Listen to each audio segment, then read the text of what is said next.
Hey there, viewers. Welcome back to the Self-Made Auto Channel. That's a 2012 Jeep Grand Cherokee. It's got the big 3.6, and it doesn't run. The guy was on his way here with it. He was supposed to drop it off so I could look at it today. He's supposed to drop it off yesterday.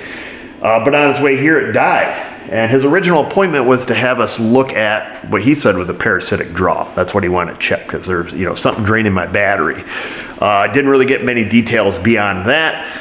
And when he was on his way here, apparently it died. Now, I don't know if it died like, I'm driving down the road and all of a sudden it shut off type stuff, or if he went, to the grocery store and then it quit, couldn't get it started. Regardless, he put a battery in it wherever he was, and now it cranks but won't start. And that's exactly what happened. I went out there to try to start it, cranks, won't start. So I don't know if he has two problems and it's manifested into, this problem here. Or if it's, a single problem, I don't know. But we're gonna figure it out.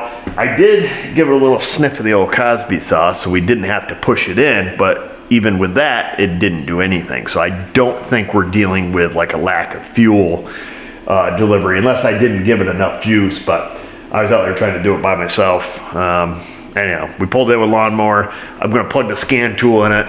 We're gonna see, who's talking, who's not, see if there's any codes in any of the modules that give us some direction or that would at least apply to this problem. And if they don't, we're just gonna go about it the old fashioned way. Suck, squeeze, bang, blow. That's the way the motor will go. Right, Mrs. O? Boom, look at me rhyming. Wicka, wicka. Okay, she's all scanned up. Don't do quick erase. We wanna go to report. Let's see what we have for codes. Multiple cylinder misfire, pending. Battery voltage high, battery voltage low. Driver's headrest control circuit open. Light balls. Okay, so a lot of this looks like it's probably from some low voltage action. So nothing really here that's relevant. I don't feel bad doing this, doing a little quick erase on it. And it looks like we're gonna have to go old school. See, what are we missing? Spark, fuel, air, whatever. Okay. Let's get this big air tube out of our way. I think we need to remove it to gain access to the ignition coils anyhow. That's an air, oh, that clamp's already loose. That means somebody's been meddling in things they ought not be meddling in. Before we get too far, let's just make sure it's not something easy. Drink it up, baby! All right, let's see if it makes a chuggle or anything. Or an explosion.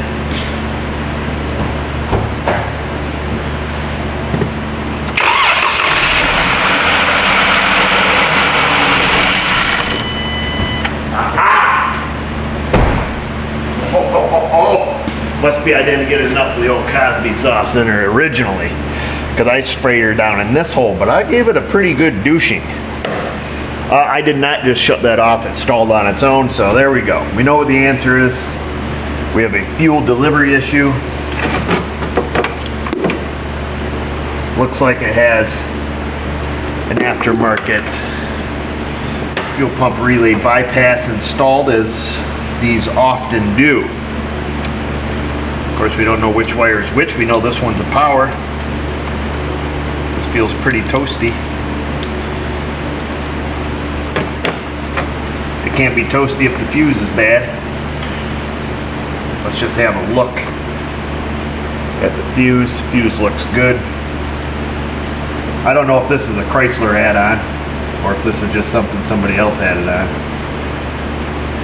All right, well, I assume this is for the fuel pump. I could be very wrong here, because this is one of the ones I think that has the internal fuel pump relay, which I could also be wrong on. I'm over here pretending like I could read, which I can't. So let me grab some glasses so we can, and then determine is this the fuel pump relay, and see if we have our stuff here before we put the vehicle on the lift. It does appear, well, that's weird. It does appear that there is no fuel pump relay external. It's just this thing here. Well, that's weird.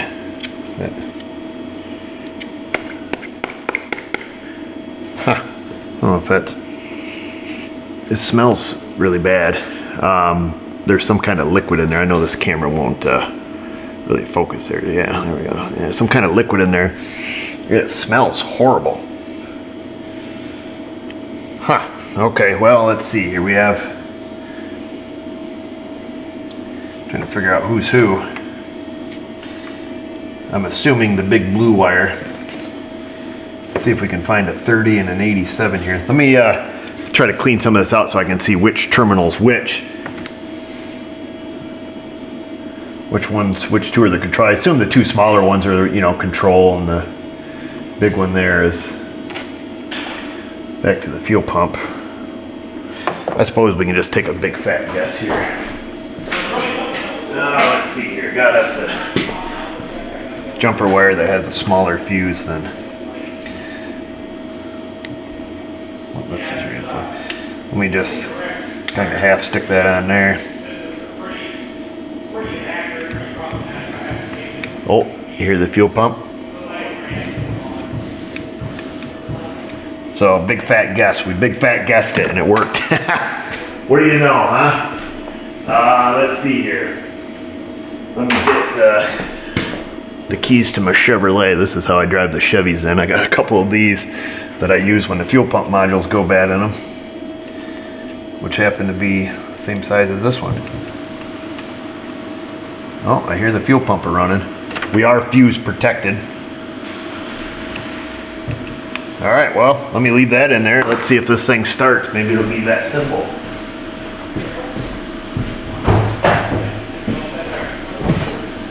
Okay.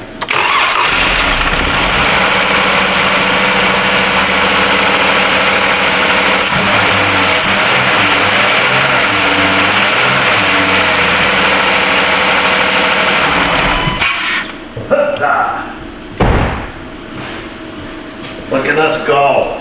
No test equipment or nothing.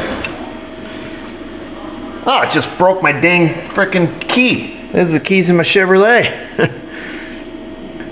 Who did that crimp? Some loser. Must be I did. Well, I'll go put it back, pretend I didn't see it. Does that mean the relay's bad? No. Tell my daughter says no. No. Oh, she doesn't talk like that. Let's see. It's probably bad. It smells terrible, I'll give it that. And there was moisture or something in it here. Of course, it's just hanging down there upside down as well. Doesn't this thing come off? There we go. Let's have a little gander. Ooh. Oh, nasty. Well, there's your problem, lady. You're all crusty. Let's have a little gander at that, huh? Boom. She needs some dielectric grease, right? Wow, look at that thing. Clean that lip. You nasty. Whew. She gross. That's why it smells so funny. Let me see about getting a relay. Probably any 4-pin or 5-pin will probably work, as long as it's the right, can handle the current currently. Okay, stupid video. Found one. This is a Pico, not Pico scope. She's a 30 ampere. She's a 5-pinner. Should work just fine. Oh, it even clicks. That's cool. Let's see if it runs.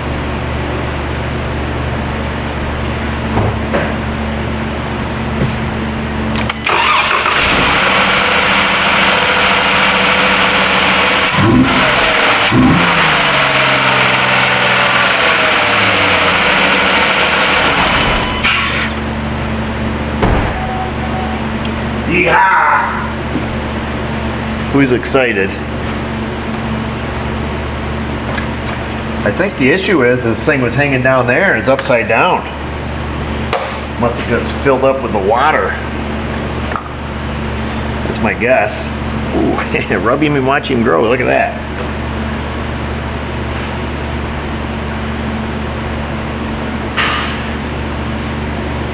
Fortunately, our connector here didn't get all cruded up, full of schmutz. We're gonna go like that, but we're gonna be a lot nicer than the last guy. We're gonna zip tie this thing in the upright position, and we're gonna do something else. We got one of these, using that motion. All right, that looks like it's working. Just a little paint marker here. Fine tip. We're gonna write on this, fuel. F-U, F-U, we'll just leave it like that, E-O. Fuel pump. That way the next guy doesn't have to guess like we did. But you see enough of these junk Chrysler products come in with the external fuel pump relays on them and all sorts of external relays. The infamous TIPM, which is an acronym for trouble in power management, or something like that. Oh, what am I thinking? Idiot.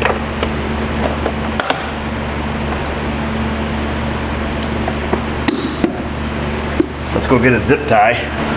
This would be one of those videos that would never get displayed because we didn't do anything. We didn't test anything, we just guessed. We took a big fat guess. We sprayed it with some Cosby sauce and then pulled the relay out. We sniffed it. We flicked our knife. We put in a relay and we moved on with our life.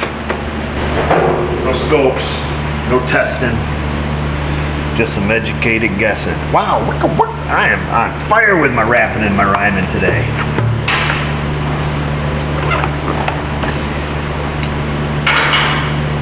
But what about his parasitic draw, Eric? We ain't heading down that road, old son, because I think this is likely his original problem was you gotta be, you gotta talk to the customers and try to get through the weeds, particularly when you're talking to men. I'm not trying to stereotype the man, but men, more often than not, will come in and tell you what's wrong with it, even though they can't fix it.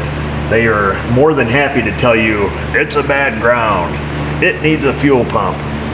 And they will not tell you the symptoms. No matter how much you ask, they'll just this roundabout way of not telling you what you're asking for. So 25 plus years dealing with the general public, you just learn.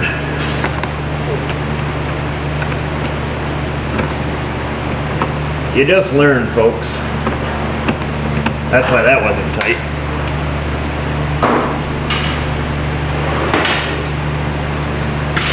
I know I'm painting with a pretty broad brush because I do have some male customers that will answer your questions and tell you the symptoms as opposed to telling you what they think is wrong with it.